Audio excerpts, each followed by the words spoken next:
Bom dia a todos, sejam muito bem-vindos. Uma manhã tão gostosa hoje, né? Com essa brisa. Tá mais para vento, mas tá tão bom, né? Que bom, gente, que estão todos aqui. A palestra de hoje é com a nossa amiga, a Vera Urfão, que vai falar sobre vencer o mal. E aí eu trouxe a leitura do livro Vinha de Luz, capítulo 114, o quadro negro.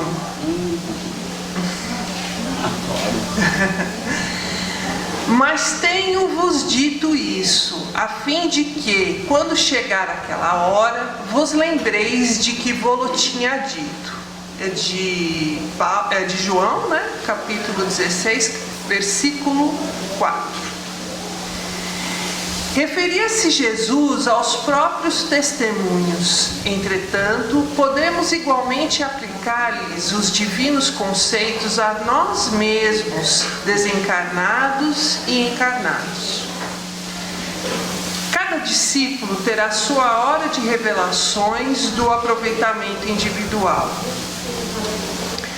As escolas primárias não dispensam o habitual quadro negro, destinado às demonstrações isoladas do aluno. À frente do professor consciencioso, o aprendiz mostrará quanto lucrou sem os recursos do plágio afetuoso entre companheiros. Sobre a zona escura, o giz claro definirá fielmente a posição firme ou insegura do estudante. E não será isso mesmo que se repete na escola vasta do mundo? O homem, nas lutas vulgares, poderá socorrer-se indefinidamente dos bons amigos.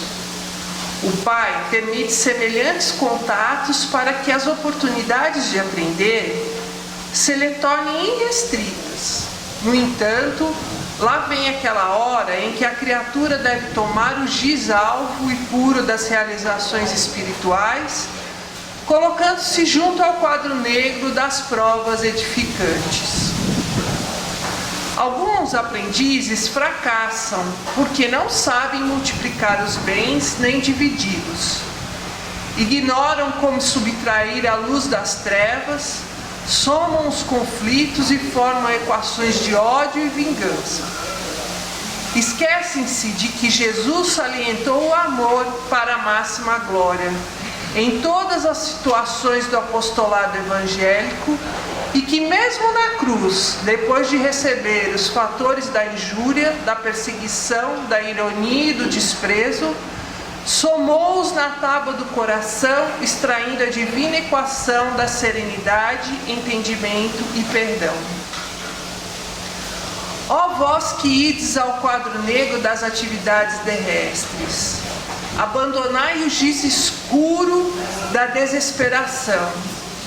Escrevei em caracteres de luz o que aprendeste do Divino Mestre. Revelai o próprio valor. Lembrai-vos que instrutores benevolentes e sábios vos inspiram as mãos. Abençoai o quadro negro que vos pede o giz do suor e lágrimas, porque junto dele podereis conquistar o curso maior. Então, meus amigos, eu agora convido a todos que quiserem e puderem, para a gente fechar os nossos olhos e vamos imaginar a figura de Jesus entre nós nesse momento, olhando para cada um de nós, e o seu olhar manso, mas firme, nos convidando a construir um planeta melhor, a nos transformarmos. Ao mesmo tempo que esse olhar nos cura, nos dá paz no coração, nos consola. E vamos aproveitar então esse momento de paz, de serenidade, para aproveitar todas as energias e os remédios que foram preparados pela espiritualidade amiga nesta casa, para receber a cada um de vocês, encarnado e desencarnado. Que a manhã de hoje seja coroada de bênçãos, de luzes, de inspirações, de esperança, e que possamos sair daqui renovados, prontos para enfrentar mais uma semana, e que onde quer que estejamos, possamos levar conosco um pouco dessa energia.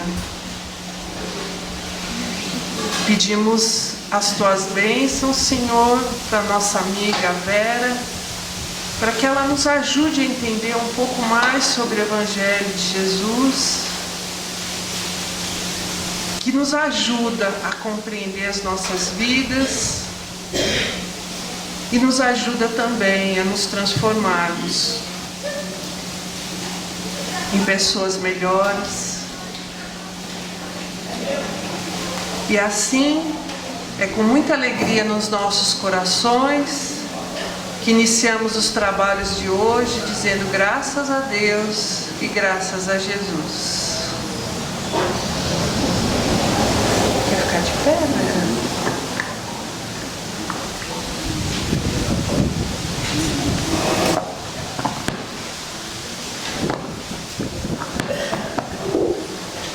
Bom dia, meus amigos. É sempre um prazer estar aqui nessa casa de amor e de caridade, numa casa no meio da natureza. Eu sempre fico muito feliz. Eu chego, vou dar minha voltinha e é sempre muito agradável. Nós hoje vamos falar sobre algo, e eu adorei quando foi lida essa mensagem. Convido vocês depois a lerem de novo, né, o quadro negro no livro Vinha de Luz. Essa mensagem chama a atenção para o nosso trabalho individual. O quadro negro que cada um escreve agora e depois apresentará no mundo espiritual.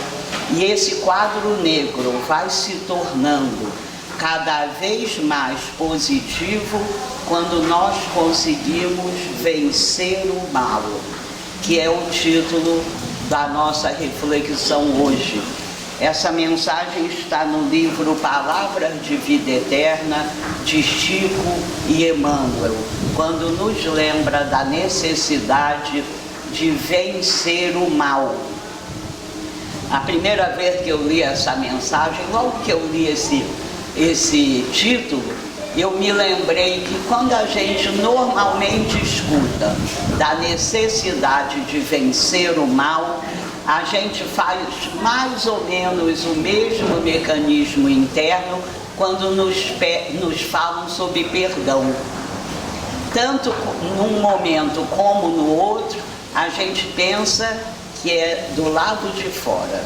Então nós pensamos que precisamos perdoar alguém, como pensamos também que precisamos vencer o mal de alguém ou do mundo. E isso não é dessa forma. A forma melhor para nos ajudar a ascender espiritualmente é entender primeiro que se nós precisamos dar o nosso perdão, muitos também precisam nos perdoar. E que se nós precisamos vencer o mal que precisa e que pode ser vencido, nunca está no outro, nunca está fora de nós. O mal a ser vencido está dentro de cada um de nós. É sobre esse mal que nós vamos escrevendo lá no quadro negro, muitas vezes de forma inconsciente.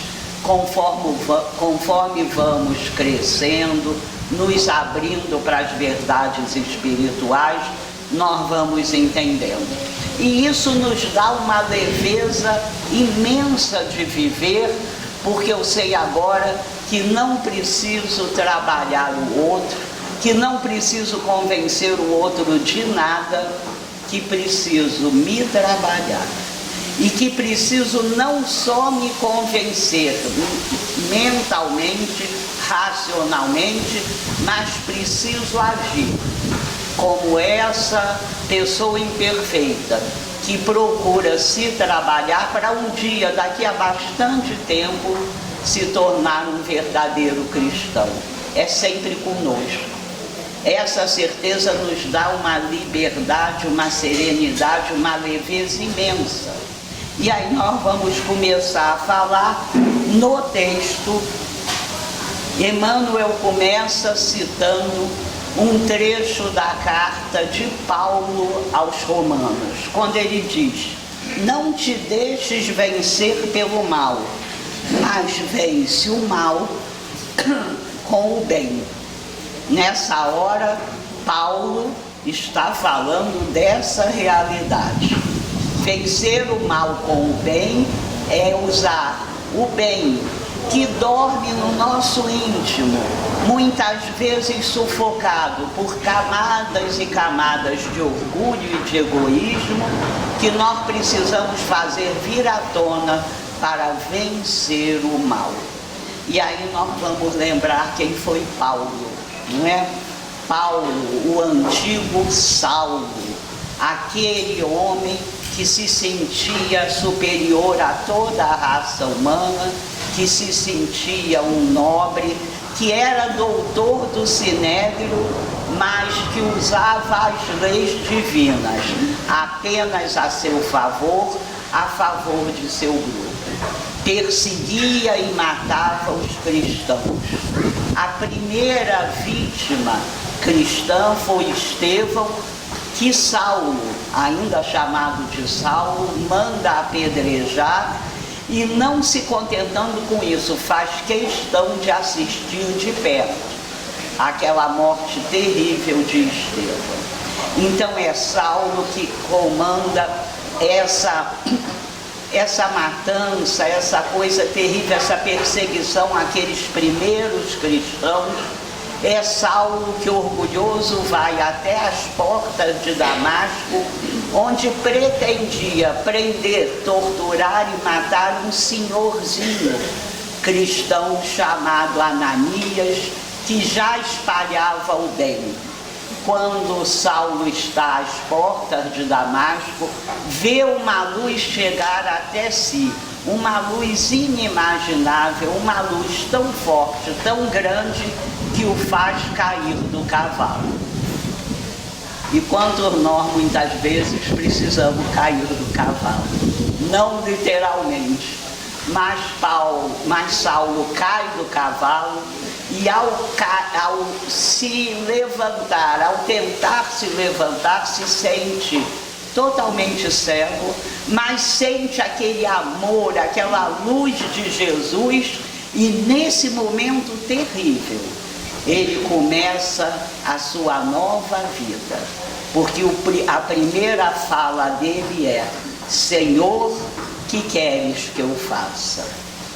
Então muitas vezes nós também precisamos cair do cavalo, precisamos ir, como o povo diz, ao fundo do poço, para fazermos uma nova vida, para ressignificar a nossa vida, para recomeçar, para entender a nossa encarnação de uma outra forma. Nós temos inúmeros exemplos desse fato. Nós temos, por exemplo, André Luiz em nosso lar, o espírito a quem se deu o nome de André Luiz, é sempre bom lembrar. Espírito não tem nome, espírito não tem uma série de orgulhos que nós temos. Então esse espírito a quem se deu o nome de André Luiz passa 8 anos no umbral como um homem fechado, orgulhoso, achando, como muitos de nós ainda achamos, que apenas as suas verdades eram legítimas, e ele precisa passar 8 anos de sofrimento, quando ele se sente sem nenhuma alternativa, quando o sofrimento machucou enormemente, quando está no fundo do poço. Nesse momento ele se ajoelha, coloca o rosto no chão e diz: Deus, se você existe, me ajude, me socorra. E nesse momento começa a recuperação de André Luiz, uma nova vida no mundo espiritual começa. Assim como Pedro, André Luiz também se abriu para a mudança. Todos nós encarnados na Terra viemos aqui para mudar. Quando eu não era velha, quando velhos eram os outros, lá no Rio, o povo gostava muito de dizer: nasci assim, fui criado assim, vou morrer assim. O que é isso? É a opção inconsciente de não mudar. É a opção inconsciente por perder a oportunidade de estar encarnado. E Chico Xavier, em certa entrevista, nos disse que o maior arrependimento daqueles 2.000 espíritos que ele psicografou era a consciência de terem perdido o tempo. Nós que viemos mais uma vez, e já viemos tantas, para o mundo espiritual, viemos para mudar. Emmanuel nos deu essa receita há mais de 60 anos. Precisamos ter a certeza que chegaremos ao próximo túmulo melhor do que chegamos nesse último berço. Essa melhora não tem nada a ver com acúmulo de bens materiais, com uma aparência que superficialmente tenta ficar jovem, com busca de fama. Tudo isso ficará aqui. A melhora que precisamos apresentar é aumentar a luz que temos dentro de nós. Vencer o mal é aumentar essa luz. Então Saulo, a partir desse momento, adota o nome de Paulo, larga o homem velho e começa a se formar, porque essas coisas nunca são automáticas, passa a se formar o homem novo. Tem inúmeras decepções com sua família, com os seus amigos, mas segue firme. Vai para o deserto, fica 3 anos no deserto para se afastar um pouco daquelas influências e para estudar os escritos divinos. Esse é o maior exemplo de quem venceu o próprio mal, o mal que carregava. Essa deve ser a busca de todos nós. Vou contar uma historinha que já contei aqui, mas há tempos atrás, tomara que a maioria tenha esquecido, mas que eu adoro.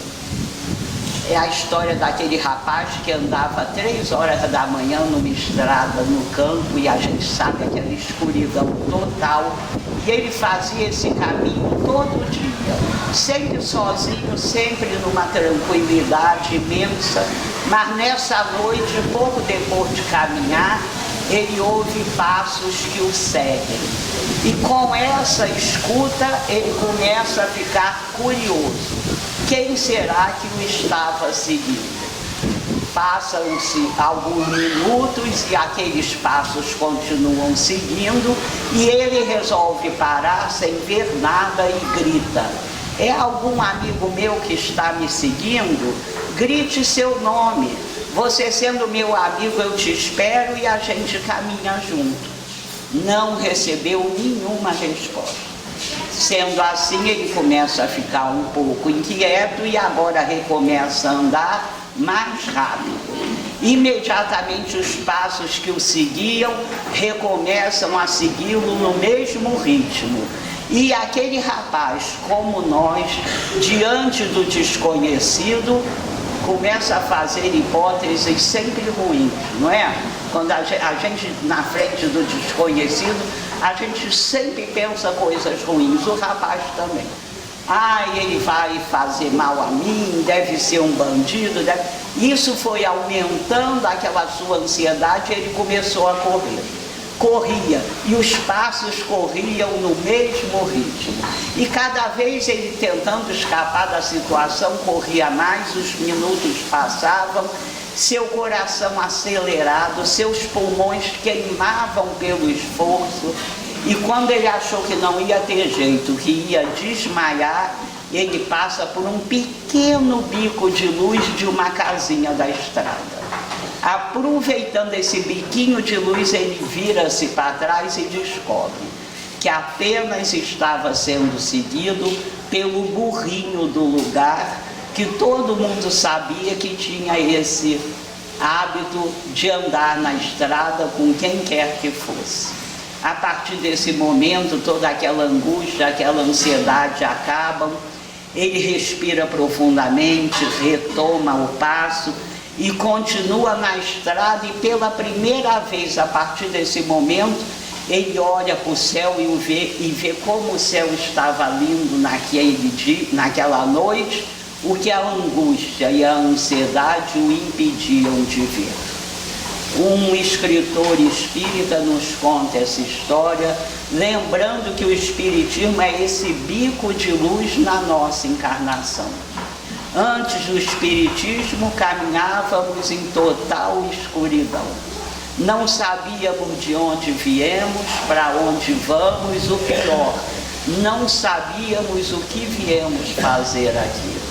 E nessa ignorância espiritual, as ansiedades, as angústias, a insegurança tomavam conta do nosso dia a dia. O Espiritismo agora clareia essa noite interna nossa, nos dá a certeza das vidas sucessivas, nos dá a certeza de que nossos amores que partiram continuam existindo, continuam nos amando, e que um dia todos nos reencontraremos, e nos dá a certeza de que estamos mais uma vez aqui para esse trabalho interno de vencer o mal.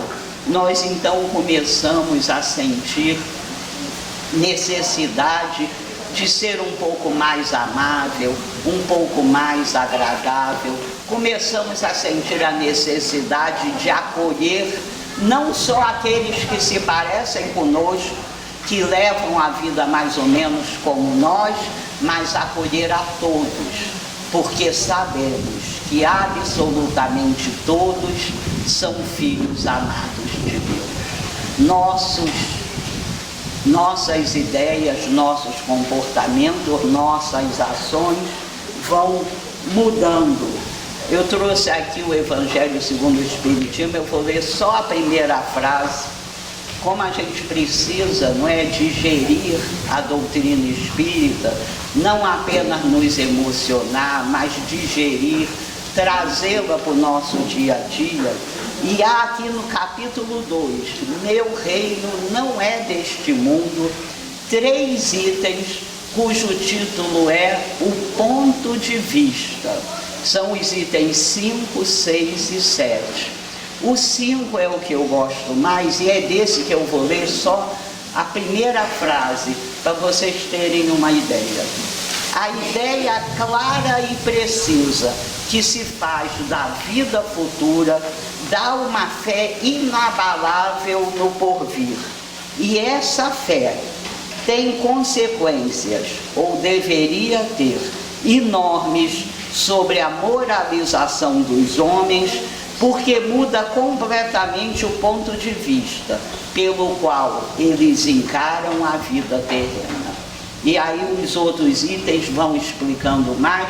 Esse item 5 ainda continua, e nós vamos vendo que sim, assim que nós conhecemos o Espiritismo, que nós temos alguma vivência nas casas espíritas, essas certezas vão chegando a nós e nos consolando imensamente.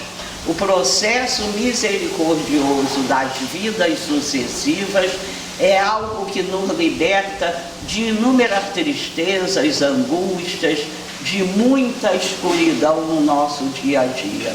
Saber desse processo, saber que a reencarnação é um processo pelo qual todos nós já passamos inúmeras vezes.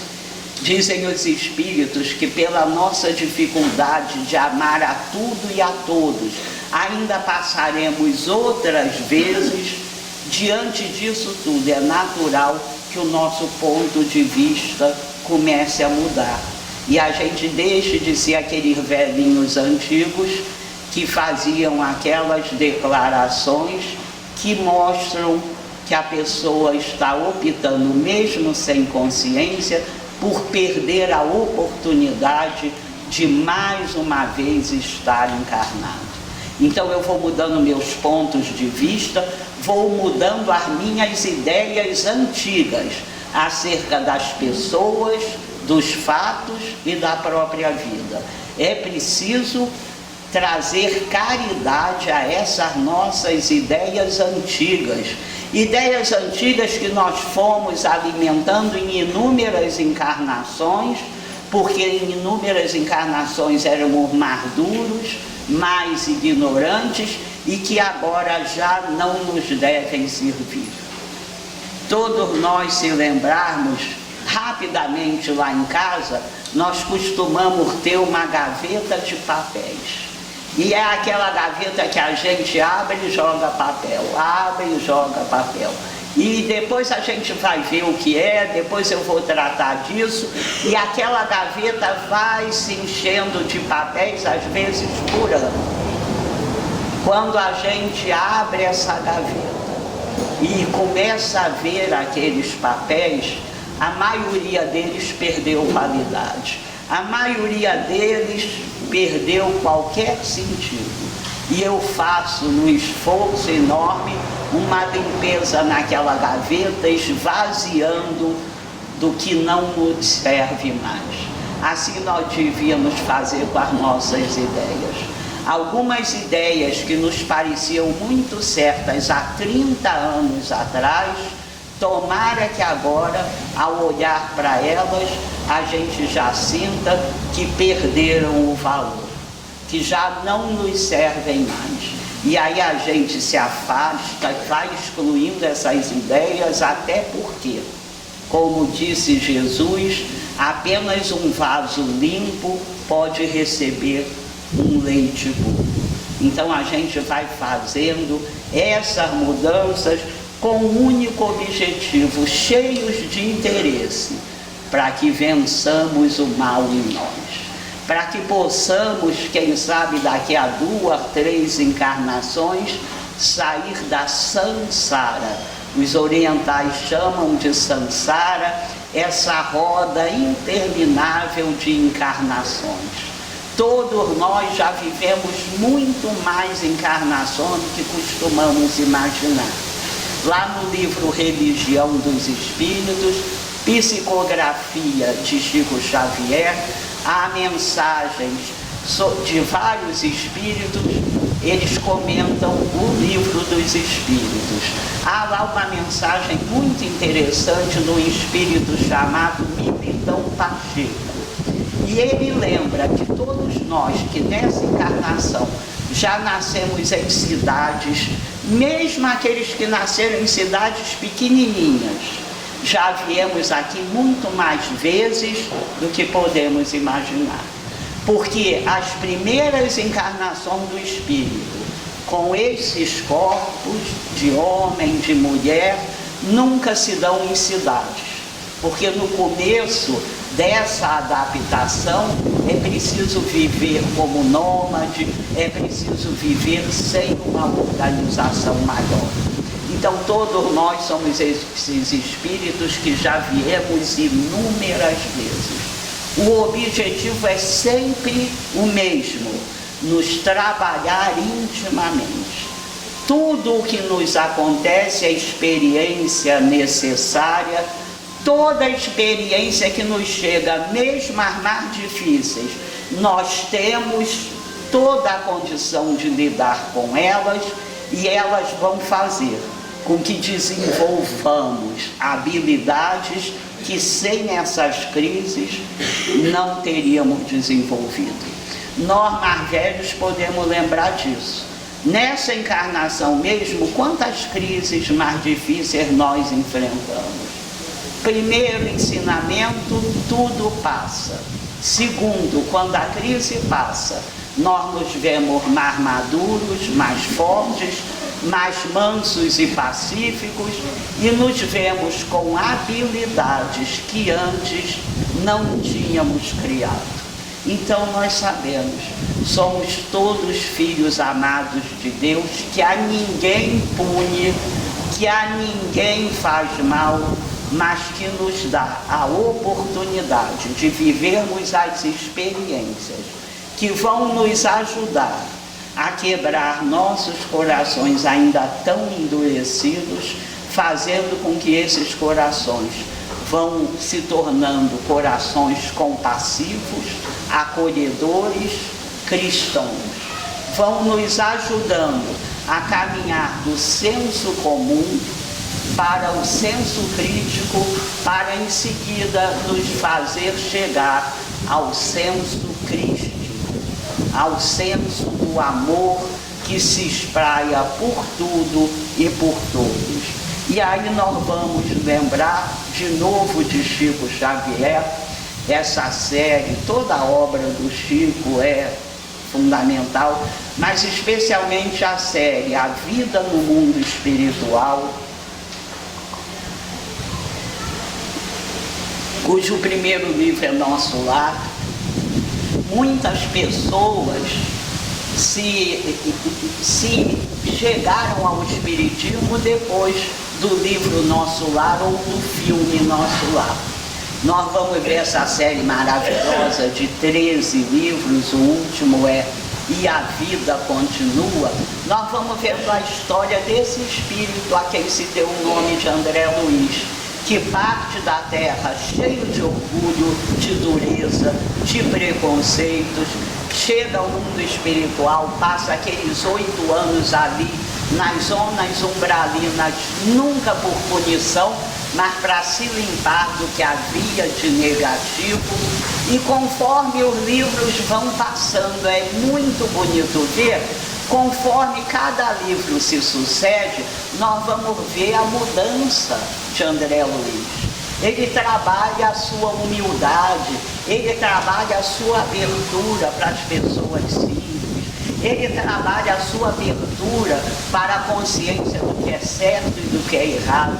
É muito bom quando a gente lê a série, a gente tira o 10º livro e o 11º, porque são livros de conceitos. Mas os outros 11 a gente lê e vai vendo a cada um André Luiz mais cristão.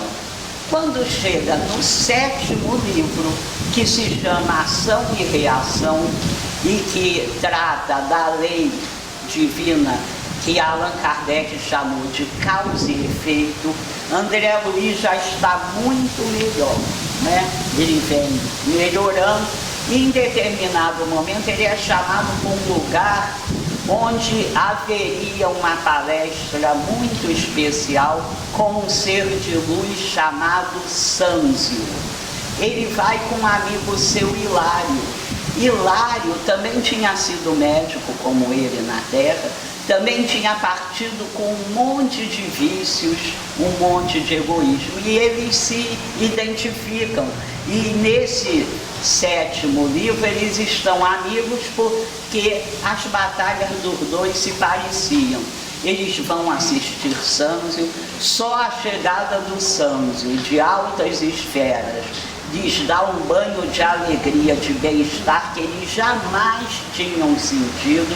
Eles ouvem a palestra de Sânzio, chorando, mas chorando de se abrirem para a realidade, chorando de uma felicidade diferente que haviam sentido. Acaba a palestra de Sânzio e os dois vão humildemente, bem devagarinho para perto. Sânzio entende a intenção, olha para eles e eles dizem: nós podemos lhe fazer uma pergunta? E Sânzio diz: é claro, podem fazer a pergunta. E aí é André Luiz que tem mais coragem. Faz alguns elogios a ele e ele, como um bom espírito já iluminado, diz que calem os elogios, ninguém merece elogio a não ser Deus, a não ser Jesus. E aí André Luiz pergunta, me diga, Senhor, finalmente, para que a gente se abra, para que a gente possa caminhar agora de forma diferente, o que é o bem? E Sanzio diz, o bem é o progresso, a paz e o amor. E aí André Luiz diz, mas Senhor, me diga agora, o que é o mal? E Sanzio responde, o mal é o progresso, a paz e o amor, quando eu quero só para mim, só para a minha família, já que nós somos uma família universal. Então lá nesse 7º nós vamos ver esse momento em que Sanzio diz que o bem será sempre a decisão de nos melhorarmos. O bem será sempre a decisão de quebrarmos nossos corações endurecidos, de fazê-los mansos e pacíficos e de entendermos que só caminharemos em direção à felicidade, e a gente só caminha em direção à real felicidade quando caminha, quando se aproxima das leis divinas. Nós só faremos isso com esse trabalho interno, mexer com aquelas nossas crenças limitantes, com aquelas nossas verdades antigas que não tem nada a ver com o mundo que agora começa o seu processo de regeneração. Muitas dessas nossas ideias foram trazidas ao nosso íntimo quando éramos um mundo ainda mais primitivo, um mundo em que as relações sociais se faziam pelo poder da força. O mundo se regenerando, nós precisamos acompanhar para não ser, depois exilados como aqueles de Capela. O que está na nossa mão a cada dia que levantamos, que saímos da cama, nós começamos a tomar uma série de decisões, a fazer escolhas muitas vezes inconscientes. Até voltarmos à cama à noite, nós teremos feito uma série dessas escolhas. Ficar mais consciente do que são essas escolhas. Ficar mais consciente da necessidade de trazer para nós uma fala, um gesto, um olhar que a ninguém discrimina, que a ninguém faz sofrer. Ir mudando as nossas atitudes vai fazer com que vençamos o mal.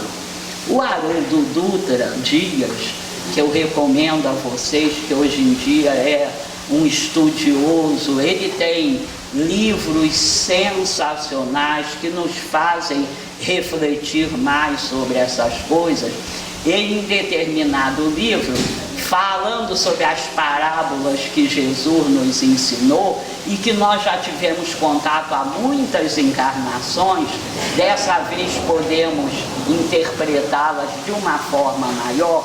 O Haroldo Dutra diz em determinado momento, assim, engraçadinho, que resolveu também fazer uma parábola. Ele, na sua humildade, segundo ele, na sua pequenez, ele resolve fazer uma parábola. E ele diz assim: em certo dia um grande centro espírita resolveu fazer um almoço. Esses almoços, esses esforços que os centros fazem, bazar, para se manter.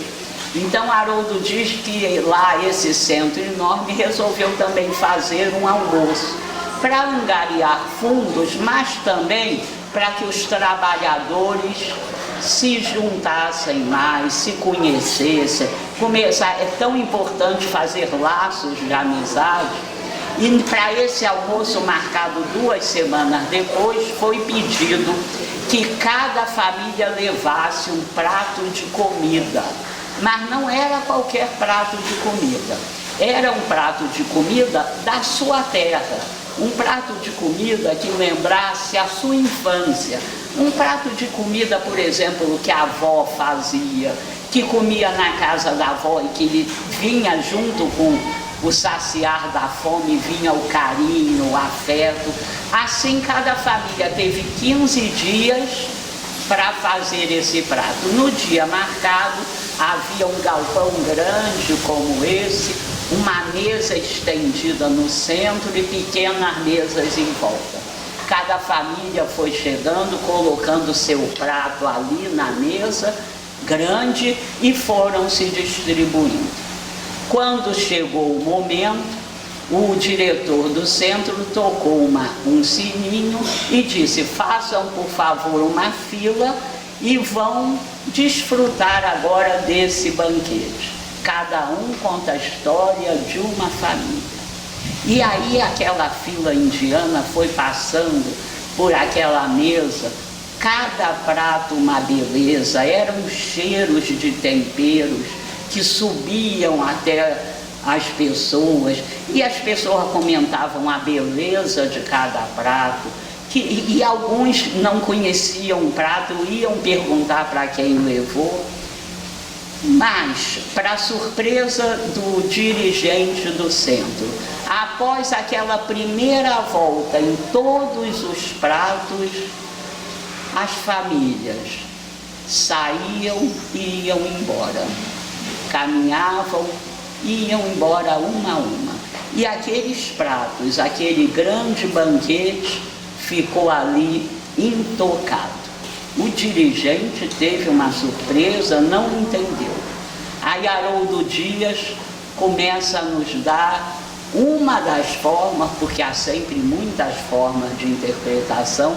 Segundo Haroldo Dias, essa é uma imagem de muitos de nós que, tendo o banquete do Espiritismo servido há tanto tempo nas nossas casas, apenas cheiramos, apenas admiramos todo esse banquete espiritual, mas ainda não conseguimos nos alimentar do que o Espiritismo nos traz.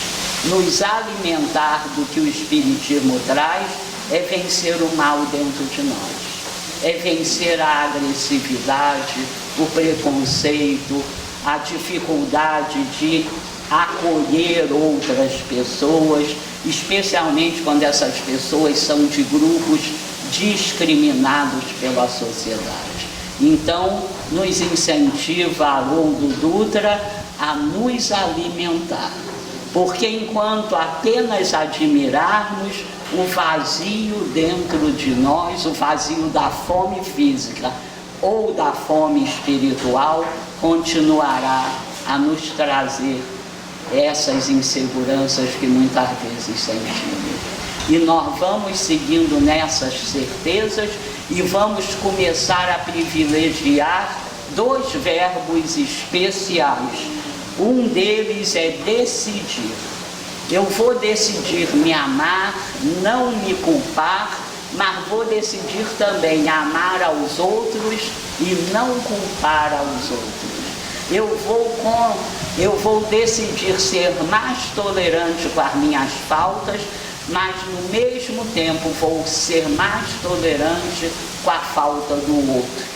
E eu vou desistir de me ferir e de ferir seja a quem for.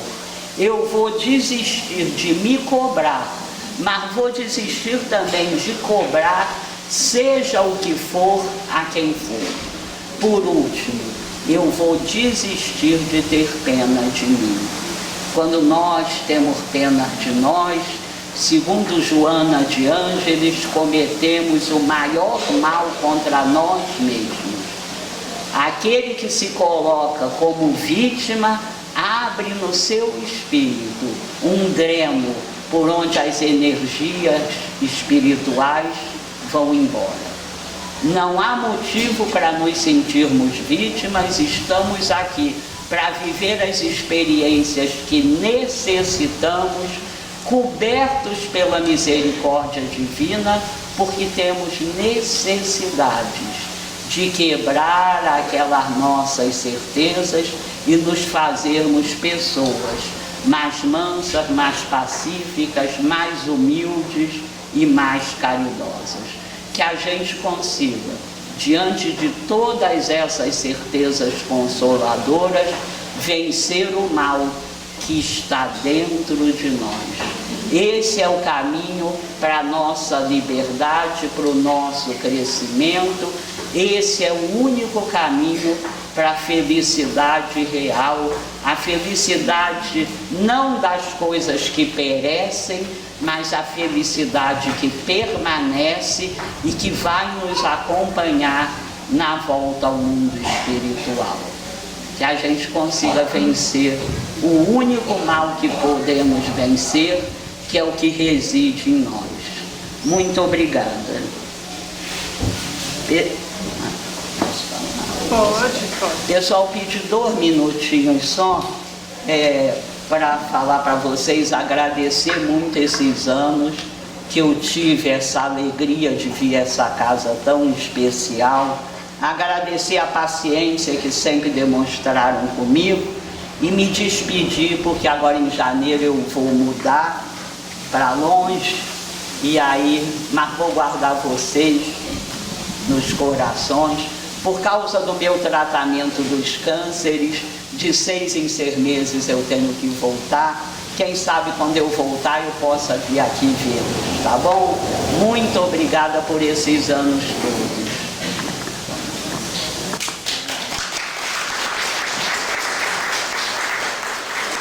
Nós que agradecemos, Vera, pela sua presença aqui, pela sua luz, né? Que você traz pra gente, né? Nos ajudando a entender sobre o Evangelho.